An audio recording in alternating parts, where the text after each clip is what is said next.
ಮಹಾವೈಷ್ಣವರ ವಿಷ್ಣುಪಾದಾಭ್ಯಮಧುಕರ ಸೋಮಗೆ ಆನಂದಿಸುವಲ್ಲದೆ ಅವರ ವರ್ಣಾಮಗಳ ಪೇಳವೆನ್ನಡವೆ ಯಾಮಯಾಮಗಳಲ್ಲಿ ಬೋಧಿಸದೆ ಮಗೆ ಸತ್ವಿಷಯ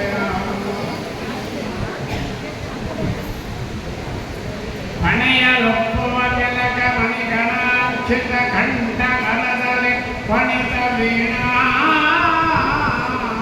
ಪುಷ್ಪರದಿ ಬಹುತಾಳ ಗತಿಗಳಲ್ಲಿ ಪ್ರಣವ ಪ್ರತಿಪಾದ್ಯ ಗುಣಗಳ ಕುಣಿದು ಪಾಡುತ್ತ ಪರಮ ಸುಖ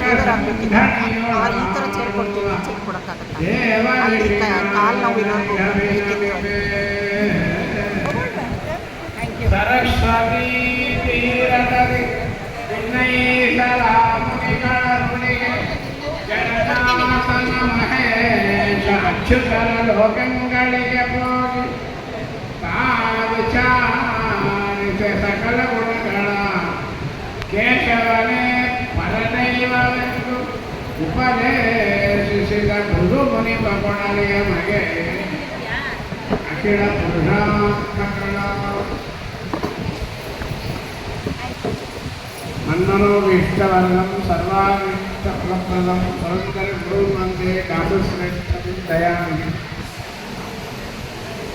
ಪರಮ ಪವಿತ್ರವಾದ ತಿರುವನಂತಪುರ ಅನಂತಾಸನಕ್ಕೆ ಸದೃಶವಾದ ಶ್ರೀಮದ್ ಅನಂತ ಪದ್ಮನಾಭನ ದೊಡ್ಡ ಕ್ಷೇತ್ರದಲ್ಲಿ ನಮ್ಮ ಪೂಜ್ಯ ರಾಮಚಂದ್ರರಾಜ ದಾಸರು ಆಚಾರ್ಯರು ಈ ಪುರಂದರದಾಸರ ಆರಾಧನೆಯಿಂದ ಬಹಳ ವಿಜೃಂಭಣೆಯಿಂದ ಸಾವಿರಾರು ಜನಗಳನ್ನು ಸೇರಿಸಿ ಉತ್ತಮವಾಗಿ ಮಾಡತಕ್ಕಂಥ ಒಳ್ಳೆಯ ಸಂದರ್ಭದ ಪರ್ವಕಾಲದಲ್ಲಿ ಒಂದೇ ಒಂದು ಎರಡೂ ಮಾತುಗಳನ್ನು ಆಡಲಿಕ್ಕೆ ಅವಕಾಶ ಕೊಟ್ಟ ನಮ್ಮ ಆಚಾರ್ಯರಿಗೆ ಪ್ರಣವಗಳನ್ನು ಸಲ್ಲಿಸ್ತಾ ಈ ಒಂದು ಸಣ್ಣ ಪುಟ್ಟ ಕಾರ್ಯಕ್ರಮಕ್ಕೆ ಆಶೀರ್ವಾದ ಅನುಗ್ರಹ ಮಾಡಲಿಕ್ಕಾಗಿ ದಯಮಾಡಿಸಿರ್ತಕ್ಕಂಥ ಪರಮಪೂಜ್ಯ ದೇವರಕಟ್ಟೆ ಶ್ರೀಪಾದಗಳವರ ಅಡಿತಾವರಗಳಲ್ಲಿ ಸಾಷ್ಟಾಂಗ ಪ್ರಣಾಮಗಳನ್ನು ಸಲ್ಲಿಸಿ ಒಂದೆರಡು ಮಾತುಗಳನ್ನು ವಿಠ್ಠಲನ ಪಾದಾರವೊಂದರಲ್ಲಿ ಸಮರ್ಪಣೆ ಮಾಡಲಿಕ್ಕೆ ಪ್ರಯತ್ನ ಮಾಡ್ತಾ ಇದ್ದೀವಿ. ಹರಿಕಥಾಮೃತಸಾರ ಗುರುಗಳ ಕರುಣದಿಂದ ಪರಿತು ಬೇಡುವೆ ಪರಮ ಭಗವತ್ ಭಕ್ತರಿದನಾದರಲ್ಲಿ ಕೇಳುವರು ಶ್ರೀರಮಣಿಕರ ಕಮಲ ಪೂಜಿತ ಚಾರು ಚರಣ ಸರೋಜ ಬ್ರಹ್ಮ ಸಮೀರ ವಾಣಿ ಪಣೀಂದ್ರವೇಂದ್ರ ಭವೇಂದ್ರ ಮುಖವಿನುತ ನೀರಜವಾಂಡೋದಯ ಸ್ಥಿತಿ ಕಾರಣನೆ ಕೈವಲ್ಯಧಾಯಕ ನಾರಸಿಂಹನೇ ನಮಿತೆ ಕರುಣಿಪುರುವೆ ಮಗೆ ಮಂಗಳವ ಶ್ರವಣವನಗಾನಂದರೇವರು ಭವಜನಿತ ದುಃಖಗಳ ಕಳೆವರು ವಿವಿಧ ಭೋಗಗಳ ಇಹಪರಗಳಲ್ಲಿಟ್ಟು ಸಲಹುವರು ಭುವನ ಪಾವನೆನಿಪ ಲಕ್ಷ್ಮೀರಮಣ ಮಂಗಳ ಕಥೆ ಪರಮೋತ್ಸವದಿ ಕಿರಿಗೊಟ್ಟು ಆಲಿಪುರು ಭೂಸುರರ ದಿನಗಳಲ್ಲಿ ಹರಿಕಥಾಮೃತಸಾರದಲ್ಲಿ 988 ಪದ್ಯಗಳ 32 ಸಂಧಿಗಳ ಅಧ್ಯಯನ ಮಾಡಿ ಅದನ್ನು ಪಾರಾಯಣ ಮಾಡತಕ್ಕಂಥ ಯೋಗ್ಯತೆ ಬಹಳ ದೊಡ್ಡದು ಆಗಿದ್ದರೂ ಕೂಡ ಒಂದೇ ಒಂದು ಪದ್ಯವನ್ನು ಮಾತ್ರ ಇವತ್ತು ಸಮರ್ಪಣೆ ಮಾಡಲಿಕ್ಕೆ ಶ್ರೀಪಾದಂಗಳವರ ಅನುಗ್ರಹದಿಂದ ಪ್ರಯತ್ನ ಮಾಡ್ತಾ ಇದ್ದೀನಿ. ಕರುಣಾಸಂಧಿಯಲ್ಲಿ ಒಂದು ವಿಶೇಷವಾದ ಪದ್ಯವನ್ನು ಜಗನ್ನಾಥದಾಸರು ಮುಂದುವರಿಸಿದ್ದಾರೆ. ಮನವಚನ ಕವಿದೂರ ನೆನೆವವರನು ಅನುಸರಿಸಿ ತಿರುಗುವನು ಧನ್ನವೇ ಜನಕ ಜನರೊಳಗಿದ್ದು ಜನಿಸುವ ಜಗದುಧರ ತಾನು ಘನ ಮಹಿಮಗಾಂಗೆ ಗಾಯನವ ಕೇಳುತ್ತ ಜಗನ ಚರವಾಗನ ದಿವೋಗ ಸರಳನೆ ತಿರುಗುವನು ಮನೆ ಮನೆಗಳಲ್ಲಿ ಮನೆಗಳಲ್ಲಿ ಪರಮಾತ್ಮನನ್ನ ಭಗವದ್ಭಕ್ತರನ್ನ ಸ್ವಲ್ಪ ಚಿಂತನೆ ಮಾಡಿದ್ರೆ ಸಾಕು. ನೆನೆಯುವವರ ಮನವಚನ ಅತಿ ದೂರ. ಮನಸ್ಸಿನಿಂದ ನಾವು ಧ್ಯಾನ ಮಾಡ್ತೇವೆ, ಜಪ ಮಾಡ್ತೇವೆ, ಏನು ಕಲಿಯುಗದಲ್ಲಿ ಸಂಸಾರದಲ್ಲಿ ಏನೂ ಆಗಲ್ಲ.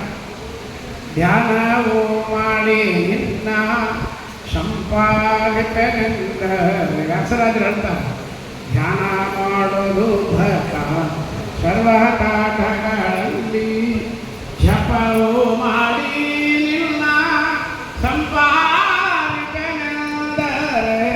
ಜಪದಲ್ಲಿ ಎನ್ನ ಮನಸ್ಸು ಅಧೀನವೇ.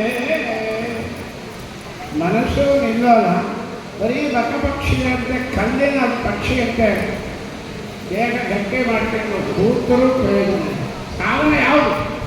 ಶಾಸನಾದರೂ ಕೊನೆಗೆ ಜಡ್ಮೆಂಟ್ ಕೊಡ್ತಾರೆ, ಏನೊಂದೇ ಸಾಧನೆ ಉಚಿತ ಶ್ರೀಕೃಷ್ಣ. ಯಾವುದು? ಎಲ್ಲೆಲ್ಲಿಗೂ ನಿನ್ನ ದಾಸನಂದನಿಸಬೇಕು. ದೇವರ ಕಡೆಗೆ ಗುರುಗಳ ಪಾದದಲ್ಲಿ ಕೂಡಿಸಲು ನಮ್ಮ ಒಂದು ಶಕ್ತಿ.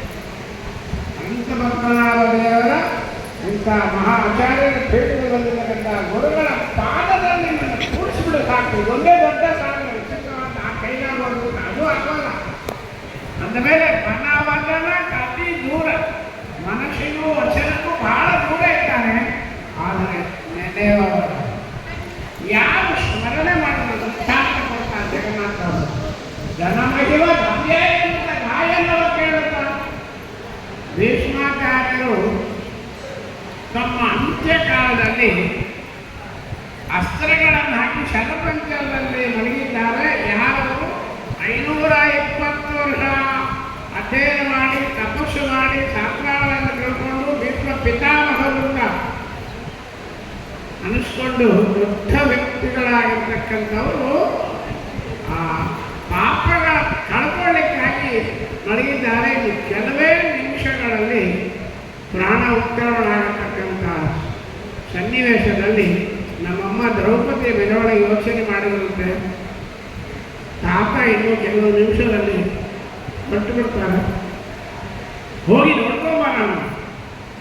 ದ್ರೌಪದಿ ಹೊರಡೋಗಿದ್ರೆ ಸುಮ್ಮನೆ ಹೊರ